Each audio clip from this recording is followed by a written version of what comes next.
Iyo rero umuntu aho mbere umuntu ashaka kubaka inzu yiwe yabanje kuza gutata kugira ngo arabe ko atamigina irimo, kuko imigina ni kimwe mu byashobora konona inzu ikanyika cyangwa ugasanga inzu iguma ibomoka kubera ari imigina. Ikindi ngo yabanza gukora ko ari gusuzuma ko ubushuhe bwaho uko bumeze, akahagenda ku murango no mwijoro, mu gatondo no ku mugoroba, kugira ngo ashobore kuraba ko ubushuhe bwiwe bwaho ubushuhe bwabo budashobora gutera inyonko abana canke inka.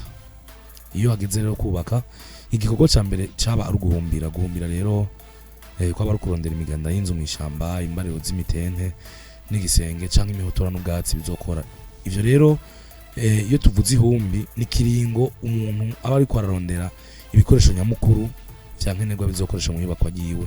Ihumbi kandi rifite insiguro zibiri, kuko insiguro igira kabiri numugwi kandi w'ibikoresho bizokoresha mu kubaka inzu. Hariho ihumbi kiringo n'ihumbi umugwi w'ibikoresho. Iyo rero bavuze gusubiza umuntu mu ihumbi, ntaho bitaniye naho umuntu aba yarateye intambwe muri kina kiriya, ariko ukamusubiza inyuma ku rugero biboneka ko usa n'umuntu ubomoye inzu yamaze kubakwa, canke umuntu umwatsi ibikoresho yari yamaze gutegekanya kugira azokubaka inzu, ugashibitwara byose maze ukamusubiza muri ca kiringo cyo kongera kurondera mushasha bishobora kuzomuteza imbere. Kazoza FM, be your own boss.